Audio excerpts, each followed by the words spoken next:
Hi, I'm Jerry Sargent, President of Wheelers for the Wounded Texas, and I would like to thank you for taking the time to view our driver's video.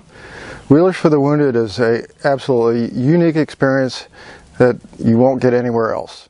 This is our opportunity as the wheeling community to show our wounded veterans from all branches of service our appreciation for the sacrifices that they've made.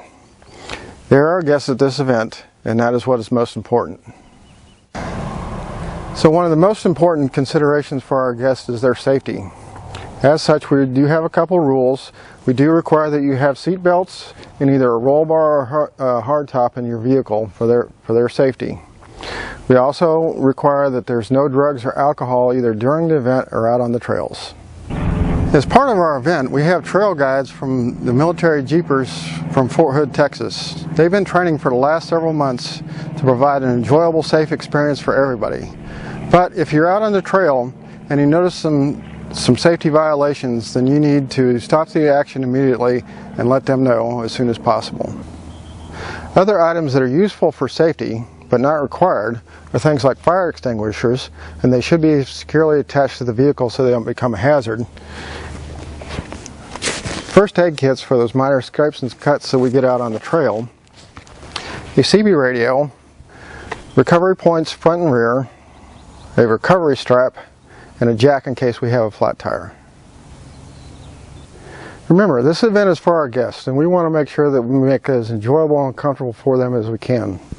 So things that we do recommend that you take out on the trail are things like water, snacks, sunscreen, wipes, and trash bags. Now that I've kind of given you some of the do's and don'ts, I would like to go over the schedule just a little bit with you. Please remember that this needs to be flexible. Sometimes we have things that are happen beyond our control, like buses being late and things like that.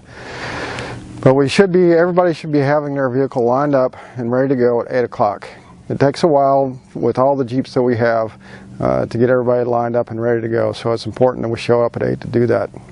At 9 o'clock will be the driver's meeting, which at this time we'll go over many of the things that you need to know, particularly for that day, including schedules and things like that.